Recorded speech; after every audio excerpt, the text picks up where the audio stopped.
Kepler 62e was supposed to be neutral ground. But when the drop pod hissed open and Elias Graff stepped onto its glassy obsidian surface, silence rippled through the alien delegation. He moved like someone who didn't care if he was watched, the long rifle slung across his back, wrapped in olive fabric and iron discipline. No energy shield shimmered around him. No drone escort hovered nearby. Just a man. Human. Alone. The Concord forces chuckled. "Is that a spear on his back?"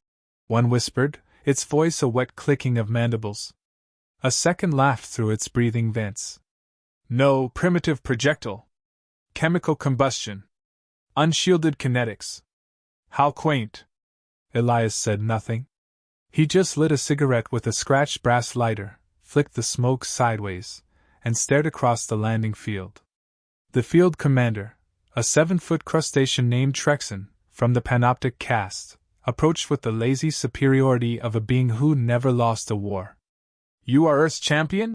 it asked, incredulous. Elias exhaled. "I'm not here to play hero." Trexon flexed its thorax. "Then surrender your weapon. Protocol requires mutual disarmament." Elias held his ground.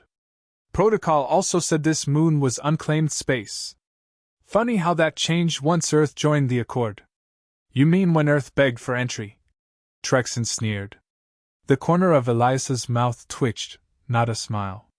"Something darker." "You keep thinking that." A Concord lieutenant moved forward, scanning the rifle on Elias's back with an infrared wand. "No power source. No AI targeting. It's analog." The skin blinked red.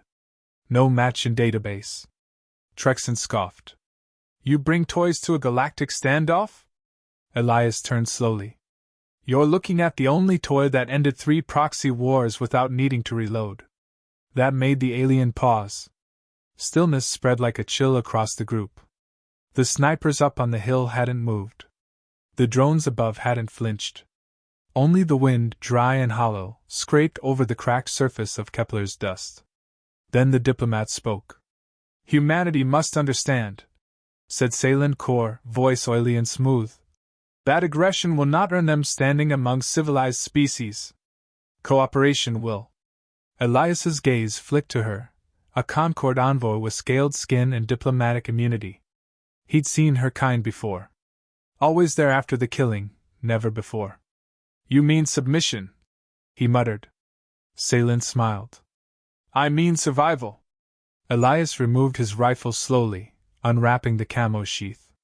The barrel was long, blackened, and pitted with age. Not a laser.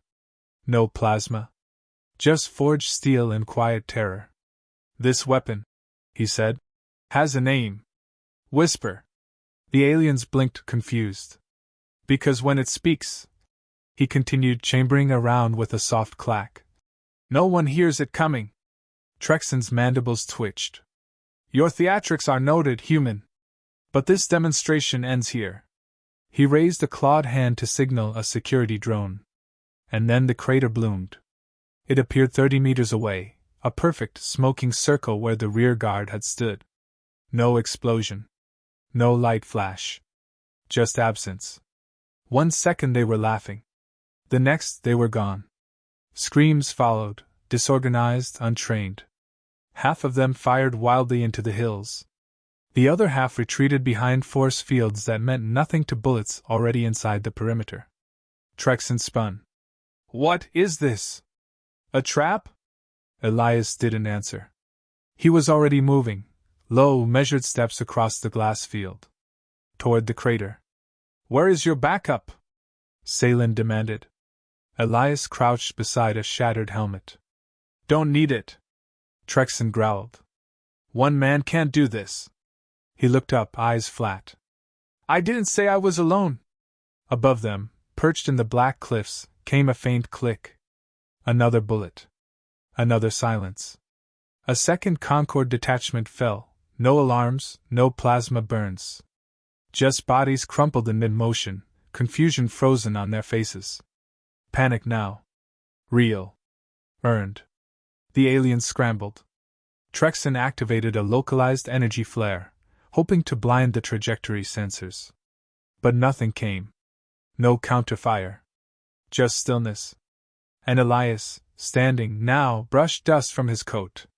"This was your test," he said quietly. "To see what Earth would bring. To see if we'd bow." He turned toward Ceylon. "You asked for cooperation. But you really meant compliance." Her voice trembled. "You killed them. I warned them. You're mad." Elias took a long drag. "No. I just remember history." And then he walked away, past the crater, past the still smoldering fragments, into the waiting shuttle that hummed to life with old engines and older ghosts. Above them, far beyond the clouds of Kepler 62e, the first whisper of a new broadcast echoed through enemy fleets. "Avoid Terran territory. Do not deploy infantry. Do not mock their simplicity. They don't fight the way you understand. They wait. They breathe. They shoot. And they don't miss. They think we're fighting with weapons. We're fighting with patience."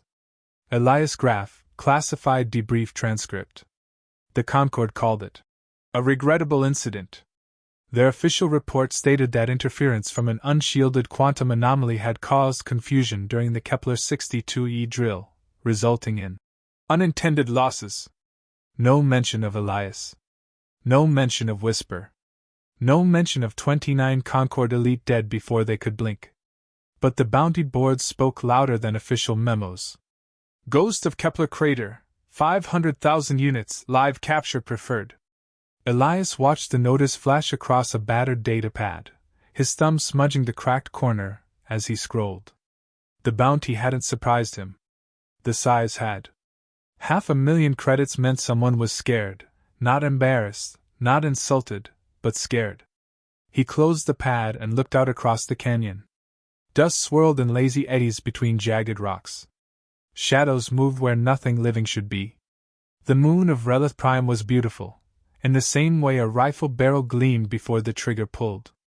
Elias lay prone, draped in camouflage mesh that blended seamlessly with the terrain. His breath was slow, regulated. Whisper lay beside him, her bipod legs nestled into a rock groove like roots. "Targets?" came a voice through his earpiece, hushed, female, edged in static. 3. Zenthri Patrol, he murmured. Captain Harlow. His spotter. Ex-Special Forces. Calm even when fire fell from the sky. She'd volunteered for this ghost mission the second she'd heard Elias had resurfaced. Pattern? Recon sweep. Lazy. Arrogant. You love those types. He cracked the ghost of a grin. I like teaching lessons. The Zenthri warriors below were tall, lithe, armored in refractive scales that shimmered like oil in moonlight. Their spears were ceremonial, more art than weapon, but the gauntlets on their arms housed microblades that could gut a tank's servos. And still they strolled like nothing could touch them. Elias marked the lead. Left flank's got a limp. Old fracture. I can use that. You going to kill them? He paused. No. She waited, uncertain. I'm going to scare them. He pulled a slug from his chest rig, matte black, cold as stone. No explosive core. Just dense uranium alloy and truth. The rifle exhaled. A soft, subsonic thump. The lead warrior spun as the shot cracked the rock beside his foot, a surgical miss. Not an error. A warning. The squad froze. Another shot, this time directly through the curved handle of the rear soldier's blade. It snapped like dry wood. A third, grazing the commander's helmet. Just enough to let him feel the air move. Pull back, Elias whispered. Harlow sighed. Spooked but alive? That's rare for you. They'll talk. Word spreads faster than fear. He packed up slowly. No rush. No panic. Every movement measured. Whisper back in its wrap, optics cooled. They moved through the canyon's maze, boot falls swallowed by sand and time. Why let them live? She asked after a stretch of silence. They're not the enemy. But they'd kill you. He nodded. That's not the same thing. Later that night, Elias sat beside a campfire that didn't burn, an illusion projected by his suit's emitter, giving off no heat, no scent. Just comfort. The stars wheeled overhead in cold brilliance. He checked his rifle again, oiling the bolt, smoothing the grip, adjusting the sling. Ritual over necessity. Harlow poured synthetic coffee into a cracked tin. "We've got trouble." He looked up. "A bounty team," she said. "Not Concord. Mercs. Mixed species. Full loadout. They're tracing your heat signature from Kepler. Tracking your DNA profile." "How many?" "5, maybe 6. 2 uplink drones." He rubbed his temples. "When?" "They'll be here by sunrise." He didn't speak. Just leaned back, eyes narrowing. She watched him. "You planning something reckless?" "No." He looked at her. "Something deliberate." Before dawn, the team landed. Their dropship barely made a sound, sliding into the valley with silent thrusters and shielded sensors. They were good. Trained. Hired by someone rich, and probably desperate. They found what they were looking for, a lone campfire, smoldering, surrounded by human footprints. They fanned out. The first drone exploded midair. Not from gunfire, but from a proximity mine shaped like a thermal rock. The second malfunctioned, sprayed with microgrit containing magnetic disruptors. One of the mercs shouted in a language Elias didn't understand. But Harlow's voice cut through their comms, hijacked from above. "Welcome to the Mirage Doctrine." The next 20 minutes were chaos, not a firefight, not a battle. A dismantling. Each merc was neutralized with surgical force. Not killed, just broken, disarmed, humiliated. Their armor melted with acid foam. Their HUDs overrun with Elias's face repeating one phrase. "You came looking for ghosts. You found the reason they scream." At dawn, the team was gone. Their ship stood idle. Their mission, broadcast on every bounty net, failed. Human unpredictable. Avoid at all costs. As the sun rose over the canyons of Relith, Elias stood on a ridge with his rifle slung low and his silence heavier than ever. They'd mocked Earth's weapons. Now they feared Earth's intent. And that, he thought, was exactly the plan. Infiltration is just assassination in reverse. You kill your presence, not your enemies. Tactical Memo, Elias Graff, unpublished. The orbiting dreadnought Crescent Vale shimmered like obsidian wrapped in starlight, half cloaked, half myth. It housed 3,000 Concord troops, an arsenal capable of glassing continents, and a command AI that predicted every threat, except the one already inside. Elias Graff wasn't supposed to be there. His pulse thudded like muffled thunder beneath Centauri armor he'd scavenged 2 days earlier. It stank of alien sweat and ozone, and the left leg servos twitched with a stubborn limp. Good. That made it believable. He mimicked the gate perfectly. The stolen ID chip blinked green as he passed through the security ring outside Engineering Core Alpha. Inside, reactor hum bled into the metal. Red lights blinked over coolant pipes and power couplings like arterial pulses. He had exactly 17 minutes before the AI flagged the biometric inconsistencies. That was long enough, if he didn't hesitate. Behind his mask, his breath was shallow. Behind his ribs, pain bloomed, residue of a plasma nick from the Relith ambush. His blood had turned sluggish, his nerves slightly frayed. There would be no second try. He stopped at the access terminal. 3 inputs. One old trick. He'd spent the last week rerouting a microtransmitter into the warlord Kradax's personal armor, a silent gift from a bullet that never aimed to kill. Now, as the system scanned for threats near the bridge, Elias injected a line of corrupted code through the warlord's own tag. False alarm. Internal lockdown. All eyes turned to the wrong deck. Classic misdirection. He moved. 10 minutes. The targeting matrix chamber glowed a sickly blue, crisscrossed with holographic filaments that mapped potential strikes on Earth and its colonies. Overkill plans. No nuance. Just eradication on command. Elias touched the panel. Authorization required. The system chirped. He held up a forged data spike, crafted by Harlow, burned into a stolen Concorde captain's neural lattice before he bled out. The interface blinked, hesitated, then obeyed. Elias didn't disable the system. He redirected it, just slightly. Enough to nudge planetary coordinates off by 12 kilometers. Enough to make missiles miss hospitals instead of bunkers. Enough to humiliate the Concorde without screaming treason. He knew they'd notice eventually. But by then... 7 minutes? A soft chime echoed. Footsteps. He spun into shadow. A Zenthari cadet entered, barely out of training, crest still pale. She paused, sniffed.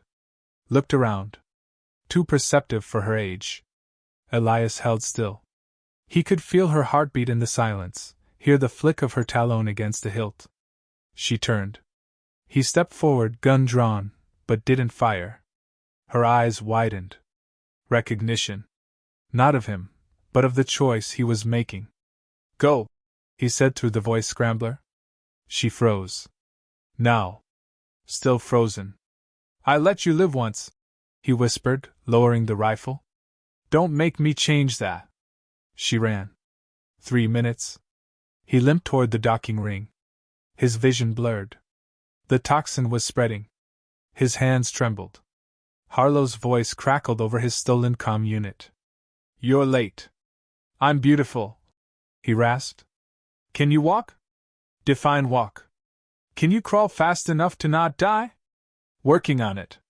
He made it to the evac pod, a stolen utility shell retrofitted with stealth mesh and no weapons. A last resort?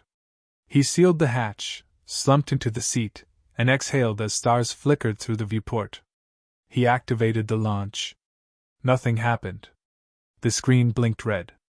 Manual override required. Of course. With a grunt, he tore off the chest plate, reached beneath the panel, and yanked the coolant fail-safe line. Sparks kissed his gloves. The pod coughed, bucked, and launched. The crescent veil loomed behind him, unaware that one of its own had just turned its precision into parody. It would take hours before they realized the targeting matrix had been corrupted. By then, his message would be live. The broadcast crackled across every channel. Alien. Human. Pirate. Civilian. A grainy video. Elias Graff, pale, shirt soaked in blood, staring into the lens. I don't need your peace. I don't care for your war. I just want truth back on the table. He coughed hard. You call us primitive because we don't glow in the dark.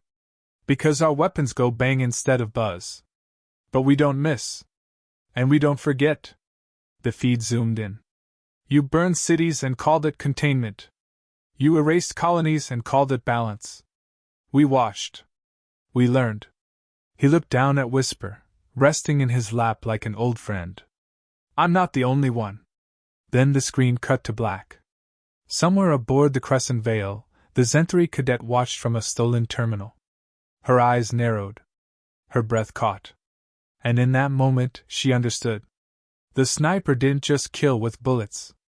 He disarmed with mercy. You feared our firepower. That was your mistake. You should have feared the one who never pulled the trigger. Gravestone inscription, Elias Graff, Terran Memorial Range. The skies above Earth burned gold with the flicker of descending Concorde warships. The Crescent Veil had returned, with allies, with vengeance, with doctrine polished to erasure. Their mission was clear: reassert dominance, silence the broadcast, and erase the idea that one man with a rifle could unbalance an empire. But the world they returned to wasn't the Earth they remembered. Every satellite had gone dark. Civilian comms were rerouted. Coastal missile arrays sat dormant. There was no visible resistance. It was almost insulting. Until the first ship fell. Not from nukes. Not from EMPs. But from a bullet. 3 kilometers above the Swiss Alps, a Concorde escort vessel ruptured at the nose cone. A tungsten slug had pierced the thermal coil. No explosion, no warning, just catastrophic destabilization. On board, comms lit up with static. Then silence. Another ship spiraled out over the Pacific. Another bullet. Another crater on a map that wasn't supposed to fight back. The Concord warlords called it impossible. How do they see us? We're cloaked. Why aren't they targeting weapon systems? Why are our commanders dead before we raise shields? Because they weren't targeting weapons. They were targeting intent. Harlow stood atop Mount Clar, Iceland's highest outpost, now converted into a makeshift sniper's haven. Her spotters rotated lenses silently. Wind howled around her hood, but her hands were steady. She tapped her earpiece. South orbit clear. 1 more down. 17 left. Across the globe, similar voices echoed. Asia node clean hit. Cape signals, 7 bogies dropped. New Andes, no one breathes in our airspace. These weren't soldiers. They were Elias Graff's students. He had trained them in silence. In shadows. In principles the Concord never understood: observe, outlast, outthink. No lasers. No drones. Just patience and precision. The Concord had mocked humanity's Stone Age weapons. But now, they couldn't find the humans who wielded them. Orbitside, inside the War Council chamber of the Crescent Vale, the panic was suffocating. Vierak, the newly installed Zenthari general, studied the feed from Earth and taught silence. He had once laughed at humans, thought their defiance primitive, their simplicity quaint. But then his cadet, the one Elias had spared, delivered him the video. The sniper's message. Now, he watched humanity through a different lens. They're not resisting us, said a Hellion diplomat, wringing her tendrils. They're dismantling our command structure. Strike their population centers, barked another warlord. Vierak raised a hand. No. They're primitive. No, he repeated, sharper. They're focused. He motioned to the grainy footage on the screen. The feed from a downed Concord cruiser. A Terran sniper walking calmly through the smoke. Face unreadable. Rifle slung low. Every move purposeful. They're not trying to destroy us, Vierak said. They're making a point. And what point is that? Someone demanded. He stared at the screen. That Earth is no longer prey. Back on Earth, at the Terran Defense Archives, Harlow descended into a vault few ever entered. Her boots echoed across metal grating as she approached a sealed case, transparent, reinforced, silent. Inside rested Whisper. Polished. Honored. Untouched since Kepler. Elias had died in orbit weeks ago, blood lost, organs failing, but smiling as the stars shrank behind his eyes. His body was never recovered, only his message. A message that now lived in every sniper's breath, in every silent countdown across the Earth's surface. Harlow opened the case and cradled the weapon. For the next shot, she would use his voice. A final Concord dreadnought breached atmosphere. Its admiral, an arrogant Vasari, activated the planetary channel. This is your last chance. Lay down your arms. Return your weapons to their caves. The Terran reply came not through transmission, but through a visible act. A single satellite in high orbit rotated on its axis, facing the dreadnought. No heat signature. No laser lock. Just a cylinder. A barrel. And then silence. Followed by implosion. The dreadnought was gone. No explosion. Just erased. Across the stars, words spread like wildfire. Do not provoke Earth. Do not underestimate Terrans. Do not mock their simplicity. For while others had evolved machines of war, Earth had evolved humans who waited. Who chose when to shoot. Who could turn a bullet into a broadcast. Years later, the Zenthari added a final passage to their warrior code. Honor the quiet hunter. Respect the still trigger. Fear the soldier who says nothing. And watches everything. Elias Graff's name was never engraved in gold. But his rifle hung in orbit, suspended above Earth, pointed at no one. And everyone. Its presence said more than any fleet ever could. We are watching. We are waiting. And we don't miss.